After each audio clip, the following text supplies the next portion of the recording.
it may look like I'm playing some soccer. Well, I mean, I am, but I'm also applying physics to this. So coming up, how TPS and FC Tulsa are using soccer as a science lesson.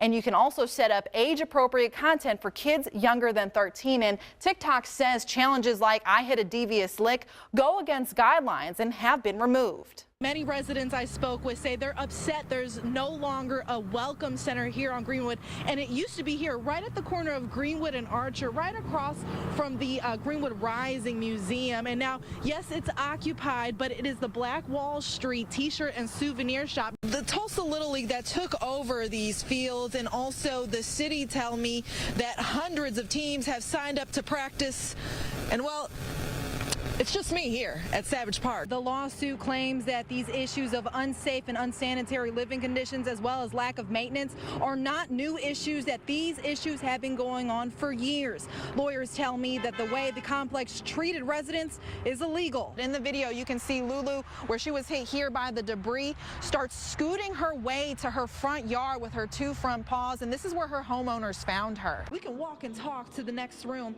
I spoke with Phil Armstrong with the 1921 Tulsa Race Massacre Centennial Commission, who kind of oversaw this whole project and was very hands-on the last 6 years to make this happen. You can see behind me, the scene has wrapped up. It just wrapped up moments ago. There's still a few cop cars lingering around, and basically all the family and friends have left as well, but not before I could speak with the grandfather of the victim. Let me show you some of the velocity and angles they were talking about. So if I want it, for instance, now it's been a very long time since I played, I remember though, if I'm trying to get it across the field, you want to hit it as low as possible, kind of like a pop-up. The lower you hit it, the higher it'll go and pop up. But for instance, if I just want to pass it to my photographer, I'm going to try to hit it right in the middle of the ball, nice and smooth, right there, and make sure you angle your foot. It's all about the angles, just like for your selfies for Instagram. It's all about the angles. We're all guilty of it, multiple times a day at that, pulling our phones out and starting to scroll on social media. Psychiatrists I spoke with tell me teenagers are becoming addicted to social media. Dr. Martin Paulus with Laureate Clinic tells me they're studying the teenage brain and the effects social media has on it. He shares some scary comparisons. Social reward, which is essentially what social media capitalize on, is activating the same brain systems that drugs like cocaine or amphetamine activate. In fact, he says a child's brain on social media is the same as someone addicted to drugs. The addictive process gives a jolt to the brain. With any addiction, the brain releases dopamine.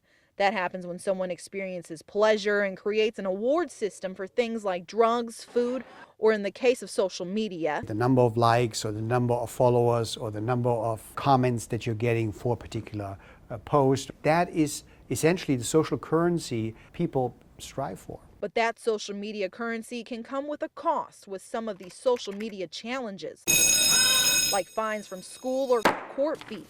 This list released by local school districts shows different TikTok challenges happening each month.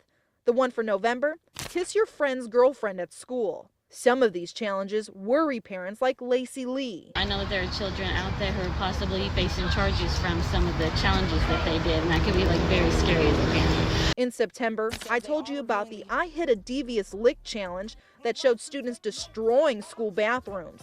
They knocked down soap dispensers, kicked urinals off the wall, and stole technology from teachers. It's theft, and it is vandalism and damaging of property. Jinx Middle School assistant principal Megan Jackson told me she saw it happening across the district and handed out hefty consequences, including in-school suspension or possibly out-of-school suspension and restitution. Dr. Paulus says some kids are so addicted to social media, they just think of it as a game.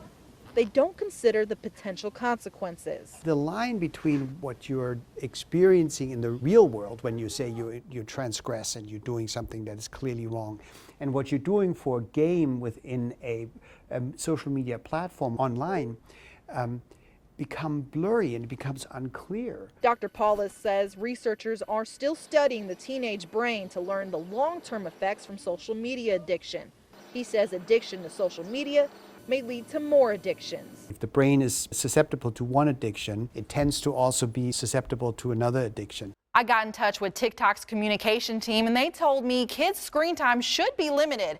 They have features that remind younger users to get off the app and do other activities, and parents can set up age-appropriate privacy settings and controls. You can link your teen's account to yours so you can monitor them. And you can also set up age-appropriate content for kids younger than 13. And TikTok says challenges like "I hit a devious lick" go against guidelines and have been removed.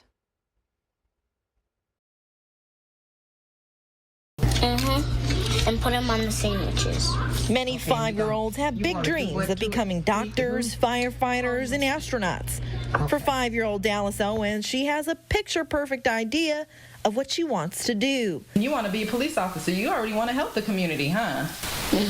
Why do you want to help the community so much? Because it's very fun.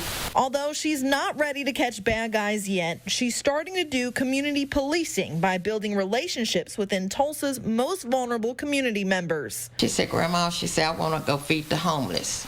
So I was like, let's go. Let's do this.